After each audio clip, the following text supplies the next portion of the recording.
Hey guys, James Blonde here with some of the first coverage from PAX East 2014, and the guys over at ArenaNet were excited to talk to me about some of the current focuses on Guild Wars 2, mainly the concept of the living world, the idea that every time you log into the game you can experience something completely different. They're really trying to focus on the idea that the storyline doesn't have to end, and that the world that you're in is constantly changing. Now, the original concept behind this is the idea of dynamic quests that you're probably already familiar with, but now what has pushed it into what they call the living world is about every 2 weeks since the May of 2013, they've added in new content that is designed to continually expand the experience in the game world.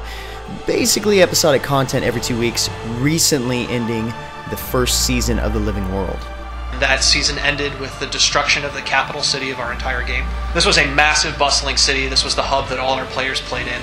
And we had this storyline play out literally over the last year live in our game, where this character, Scarlet, basically started to attack various places in the world and build this giant army.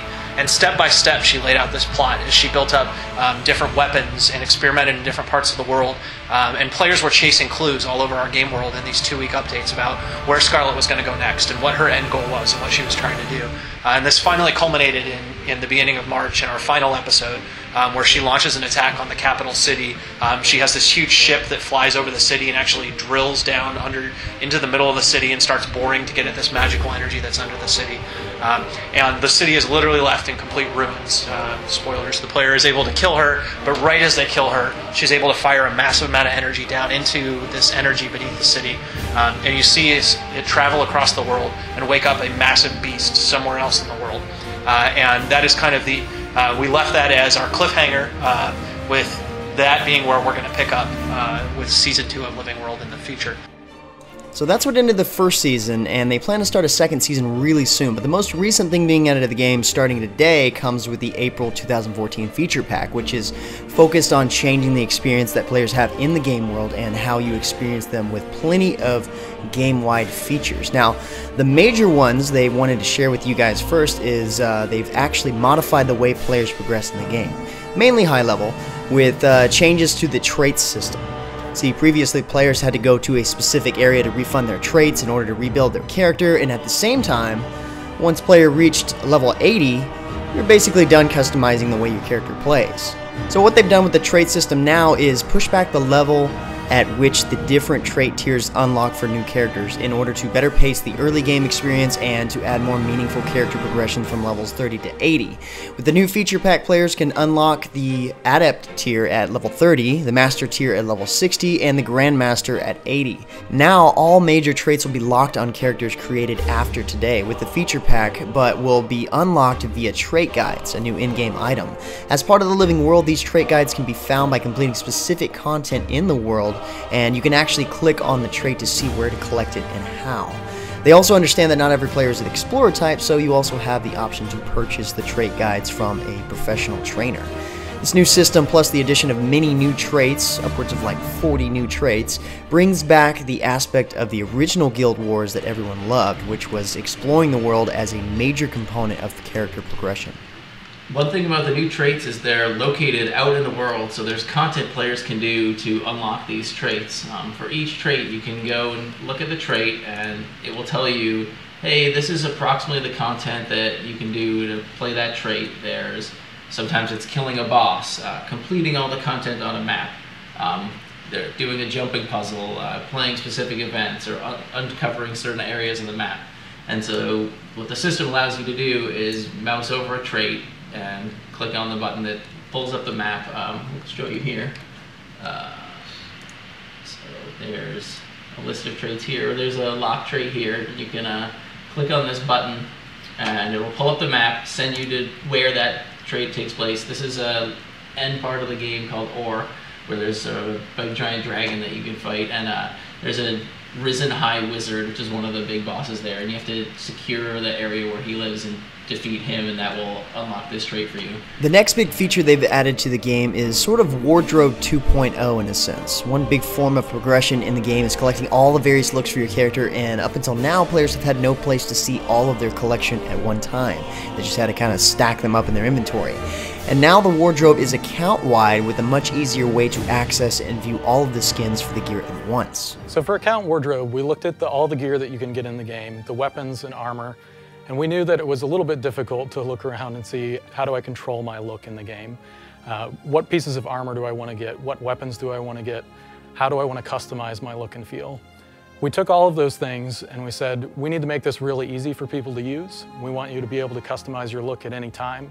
And we want all of the work that you're doing across your account to be able to be accessed by all of the characters on your account. So when you log in on April 15th, you'll see all the items that you have on your character, and you'll notice that there are some changes. As you collect items and weapons in the game, you're unlocking the skins. You can go into your hero panel, and you'll see a few changes. Equipment is there. It's the tab that it's always been. There's also a tab for wardrobe, and when you click on wardrobe, you'll see our new transmutation system.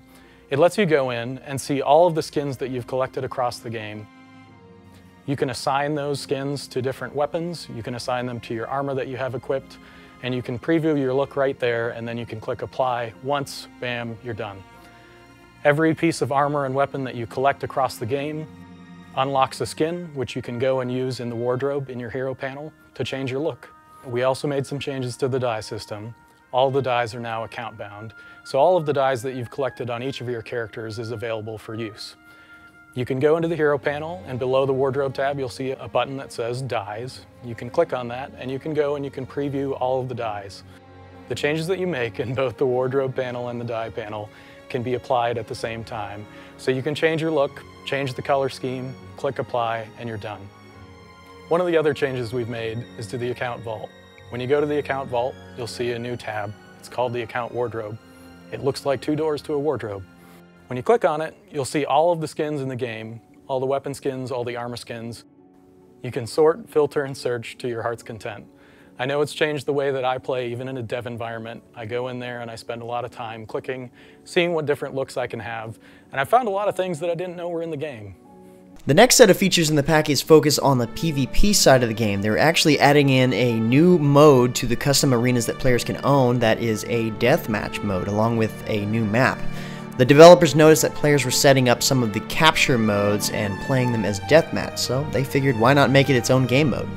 And this is generally 5-on-5, very quick games. Our PvP system, we try to focus on about 10-minute or less games. So one of the things that we're doing is we're actually adding to the custom arenas, we're adding a new game mode. So our current game modes are all capture point based, where you try to hold 3 points, and whoever holds more points is earning towards a total of 500 points, and whoever gets 500 points wins. We're adding a new mode to our custom arenas that players can own, that is a deathmatch mode. And finally, I also got to learn a little bit about the purpose and what the focus is on the new mega server structure that they've added into the game. So our last really big feature that we're adding to this is actually not even necessarily a feature. It's a total re-architecture of the way that people play together in our game. So we're changing basically our server infrastructure of how players are organized in our game world. We initially launched with a very traditional model, which is when you create a character and you make an account, you pick a world to belong to, and whichever world you belong to, that's a clustering of players that basically you all run into each other. You know, if there's not a lot of people necessarily on your world, you may not have a ton of people in some of the maps in the game world, but you belong to a very specific world, and those are the people that you see. And we made that decision because we wanted you to play and see the same people over and over again whenever you logged in. It helped build a social community. So in North America we have 24 worlds, in Europe we have 27, and players all belong to one of those worlds and are separated out. If a world is completely full, you end up in an overflow, which is basically an area where players from all the different worlds come together and play as well. And the system that we're swapping to is basically a mega server system, where there's effectively one world in our game. And we sort players and put them together based on the interests and shared commonalities that they have. So we look and see who are the people that are in your party, who are the people that are in your guild or your social group, who are people who share common interests to you. And we try to sort them together, so you actually see the same people even more often in this system, but there's not worlds that you belong to. Instead, we just bring people together all the time.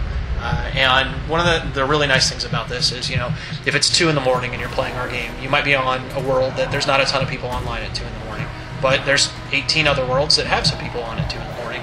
This system brings all of them together and basically fills maps out, so you're always surrounded by tons of other people all the time.